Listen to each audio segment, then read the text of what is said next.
Happy 2022, everyone. I hope you read some good books in 2021.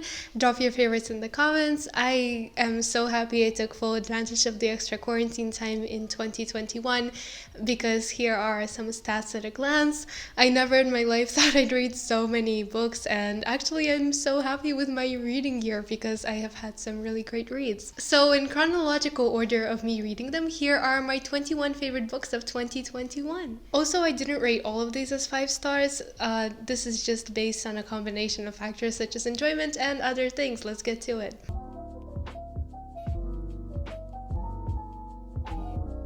I haven't read any Dostoevsky before this. I know I'm Russian, literally a crime, but Crime and Punishment wasn't a punishment. This is one of my new favorite classics because of the plot and the detailed characterization and of course the beautiful writing. There's just something about this book that unveils our deepest, darkest parts, and I think you'll find out a lot about yourself when reading it. You join a law student called Raskolnikov who has committed a murder. His landlady now has an axe in her head, and you join him as he tries to run away from the police who's hot on his trails, all in the cloying and moody, dark atmosphere of St. Petersburg in the 19th century. This book is the icon of psychological thrillers. I said what I said, and I think the best part about this is that whatever you're looking for, there's like a solid mix and you can always come back to it and find whatever you need at the time.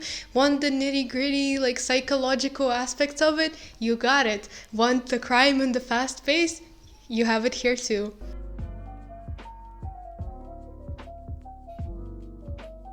If you like short stories, then I think you'll like this. It's perfect for reading by yourself, sitting in an armchair alone at 3 a.m. in the dark by yourself. The key word here is by yourself because everything just becomes so much creepier when you're alone.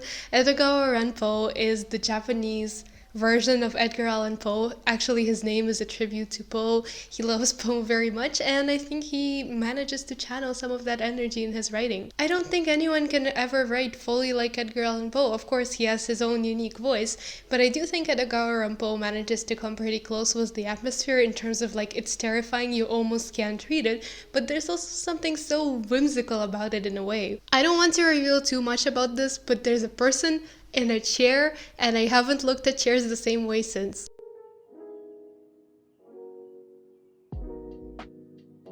I really do have recs for almost every genre today. So usually in YA fantasy, it follows a similar trope. There's the main character who gets thrown into like a magical world that they didn't know about before, and they have to save it all, and they don't know anything, so of course they train harder than everyone else to prepare for the final battle where they shall emerge victorious. And of course there's this dark and brooding love interest, and all of the characters have traumatic backstories to explain the lack of adults in the story. I love it. But what if I told you that we have something different today, which I think is good different? What if I told you the MC slowly turns darker and darker as she gets corrupted by the power, and suddenly she's not the hero, she's the villain. Mary Lou is the moment. She is the answer to Where's the flavor in this? This is a trilogy, and I had so much fun right up until the very end. I didn't love the ending, but still, I definitely don't regret reading this, and one of my favorite series.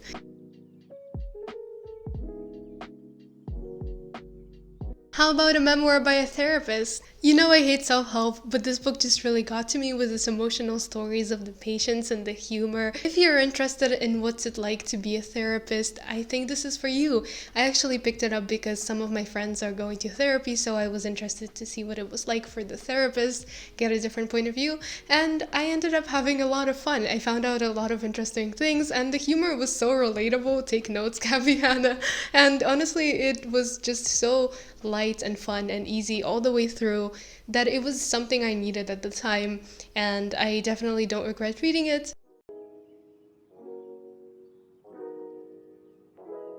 Chanel Miller, though, she takes writing memoirs to a whole different level. Her resilience and strength and powerful actions with her reclaiming her voice is just incredible. She doesn't want to be known as just a victim of a sexual assault. She wants to take her story into her own hands, and she really goes through what it's like to experience these grueling procedures of going to trial and then being interrogated about every single action that you've done. She's honestly an extraordinary writer, and her every sentence is filled with such emotion. I was an absolute mess throughout the entire book. And I think this is as it should be, as Chanel says about survivor stories. Resist the instinct to turn away. Instead, look closer, because beneath the gore and the police reports is a whole beautiful person looking for ways to be in the world again. I can't stop recommending this work because it's just so important to start discussions about these things, and especially if you want to know what the experience is like. I think this book does a great job of going through literally every aspect of it, and it's also a very necessary conversation starter on how we can improve our legal system for the better, and we need to start thinking on what we can do to help the people who's going through such traumatic events.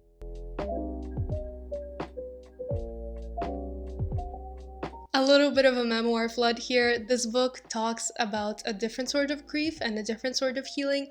Michelle Zauner's mom has died, and in this book she's coming to terms with it, and she's talking about her experience of recovering from this grief and the way that this event shocked her and caused her life to be upturned. As a Russian Korean, I really related with this because the author is Korean American, and she talks a lot about the food and the more personal aspects too of what it's like to be not fully here, not fully there, and just remembers the time that she spent with her mother. Her prose has so much care and effort put into it, and I love how she feels so comfortable about revealing everything, even the bad parts in the relationship that people don't usually talk about. And I know it would usually feel like an invasion of privacy, almost as, oh, how can I see like someone else's relationship with their deceased mother and like talk about the bad parts, but it just feels so lovely to understand that Michelle has come so far in reckoning with the events of her mother dying, and now she feels comfortable to share it with us. And I think it's just a lovely read, and it was put together very well and written very well.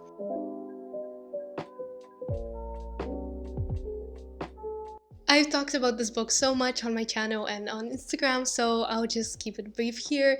This book is a case study following a young woman growing up and like aging and just generally experiencing life in South Korea, and is a case study of specifically sexism and misogyny. Kim Ji-young has to deal with people questioning her inherent worth as a member of society simply because she's pregnant and she can no longer contribute to it the way she did before. They call her an infestation, a cockroach, and as a child she remembers having a teacher harass them and harass her friend, and her being helpless, and this feeling of powerlessness. She also talks about her family members, her female family members, having to give up stuff for the brothers, for the fathers. For me, this book resonated also particularly as an exploration of mental health. I was wondering if things could have turned out differently from the way that they did, if people just took the moment and they took the time to ask her if she was okay, what her day was like, and actually cared about her. And this was actually a recommend on Namjoon's list from BTS, so if you're a K-pop fan, this is just an additional sign for you to pick it up.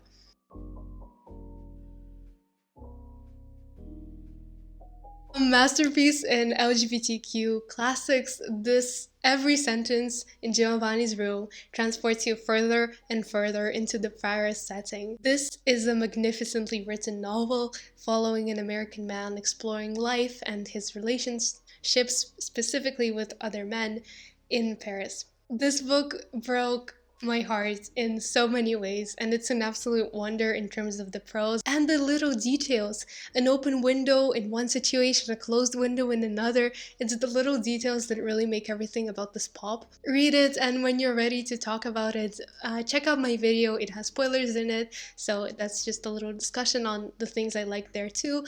And do reach out to me, always happy to know I contributed to your broken heart.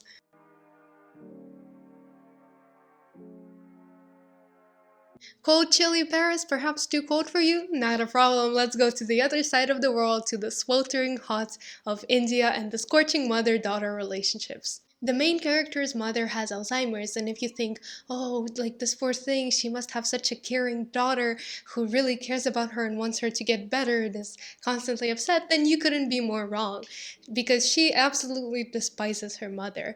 And that's an abhorrent thing to say, but as the story unravels, you really start to realize why and what exactly happened between the two of them. It's hard to love the characters, but you really emphasize with all of them in a way, and this book really does a great job of peeling all the layers away that we usually have, those like nice barriers between us and the truth, starting from bodily functions to all the things best left unsaid. This book peels it all until there's no privacy left. It doesn't stop, and it's absolutely delicious in its heaviness.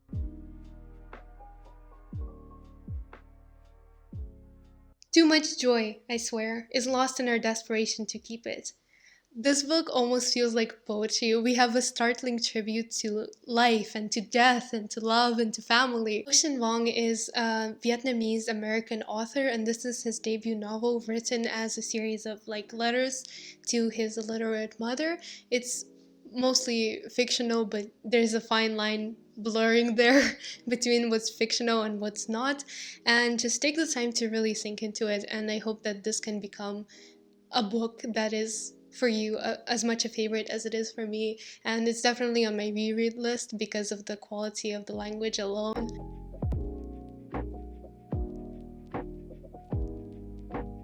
I'll link the two posts I did on this nonfiction book in the description. Delusions of Gender is an absolute must-read if you're interested in the workings of the male and the female brain and just like brains in general. It's super well researched. It's absolutely brilliant in its honesty and transparency, and I love how it's very low in speculation. So if there's not so much information right now, then the book won't say anything, because it's very open about the fact that neuroscience is still a relatively new field that we don't know as much about.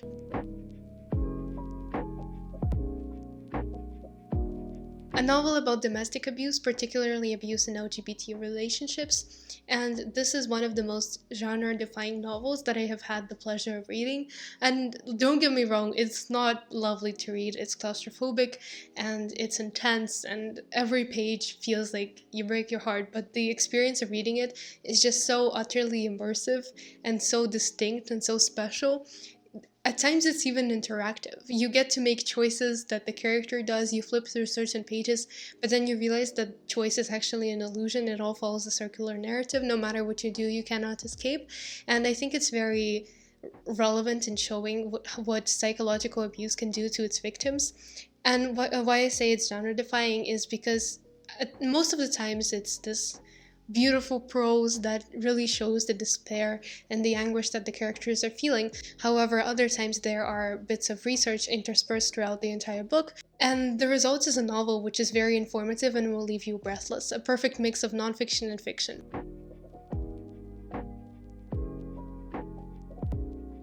When I say Nabokov, you can't help but say Lolita. This book is just so underrated. The pace is a bit slow, but Invitation to a Beheading will blow your mind. The main character lives in an absurd world where nothing is absolute. I think Camus and Beckett would have loved this if they had the chance to read this. Everything is just off. It's so strange, it's so weird. Lawyers have to dress up as each other. The prosecutor is the defender is the prosecutor. I love it for the world building. How can it be that so much can be said in so few pages? And have you ever wondered, what if I'm insane while everyone else is sane, and to me this world is real while to everyone else they see me as this crazy person and nothing is real? Well, this book will add to your fears.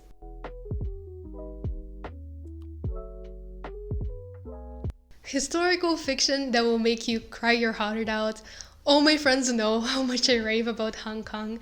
Every English lesson, I sit next to my friend, whose surname is also Kong, and I go, you know who you should read? Hong Kong. Even though The Vegetarian and The White Book are not my favorites, they are still just utterly unforgettable. But Human Acts, in my opinion, really has it all. This is all about the uprising that happened in Gwangju, an event that people are still reluctant to talk about because it was a massacre. Actually, Gwangju is Hong Kong's hometown, and I think she did a wonderful job of carrying these memories forward, and it's just a wonderful mix and a blend of fiction and historical events. And it's one of my favorite historical fiction books ever.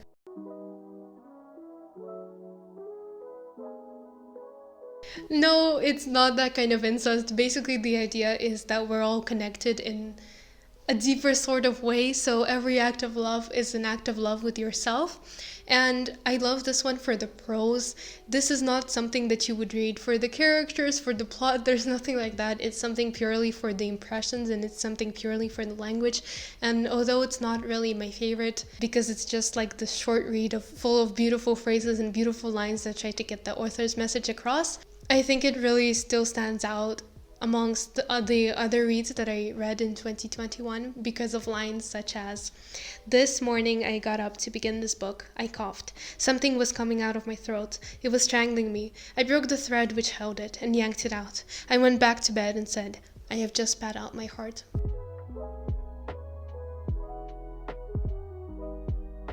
Two people are waiting for a man named Godot, but he never shows up, and they make all of their life's meaning around him.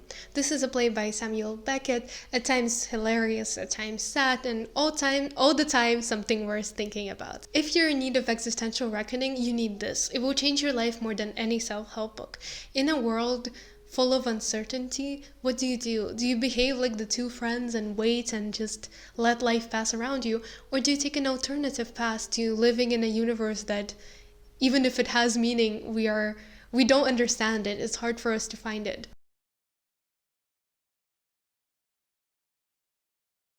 Sally Rooney, 2 words, Sally Rooney. Check out my video on her if you haven't already. But all I want to say is that Beautiful World is, in my opinion, her best book. The characters, the writing, the organic dialogue. This is once again a book where different people will find different things in a seemingly straightforward plot and a seemingly straightforward story. If you're a fan of slow contemporary reads, this is a must because it explores love and aging and life in just this beautiful way, and this is absolutely going on my reread list.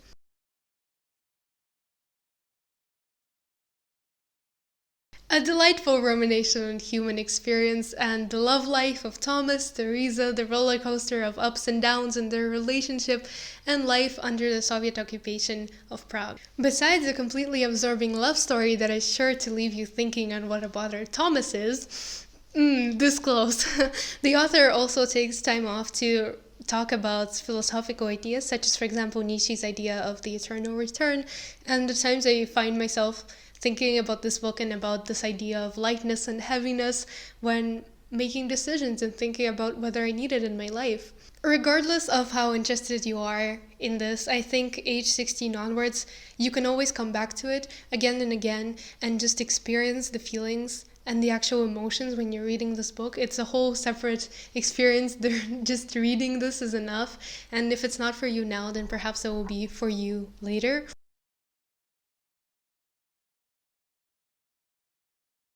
Please check out my Christmas lit video for some other general wintry book recommends, but if you've fallen out of love with reading a little bit, If on a Winter's Night a Traveler will take you right back. You participate in the story with the characters, and not one story, but 10 of them. There's just honestly so much I want to say about this book, but I really don't want to give much away because I think it's better that you just go into this and have the full experience. Go into it as you are and just know this is A, one of the most underrated classics, and B, if more classics were like this, I feel like people would actually read them, so do give this one a chance.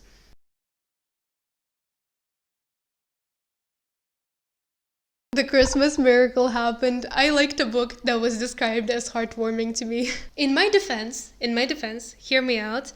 How could I not? Because the story is literally about people healing by reading books.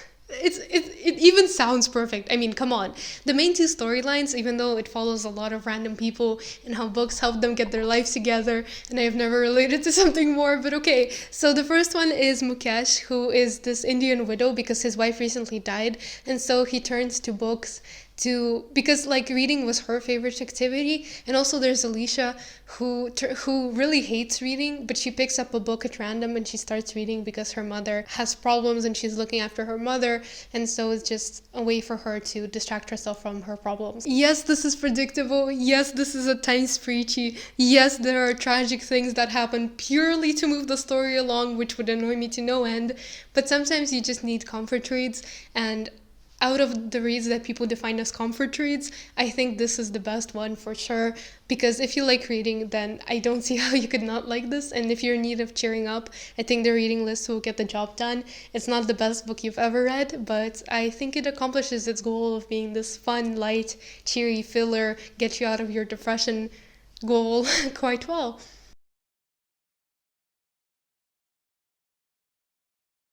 Finally, this is actually my current read back in 2021 because I'm filming this video a little bit in advance. And honestly, I don't love war novels, but it seems that I have a newly found love for anti-war novels. This is my first Vonnegut and I'm loving every aspect of it, from the irony to the absurdity of it all. I'll make a video on this later. I hope I added some new books to your TBR, and I can't 100% guarantee that my favorites will be your favorites. I think it depends on your mood, it depends on your taste in books and a lot of other things, but hopefully at the very least there are just some books that you found here that you thought were interesting and one of them will click. Thank you so much for watching and see you next week.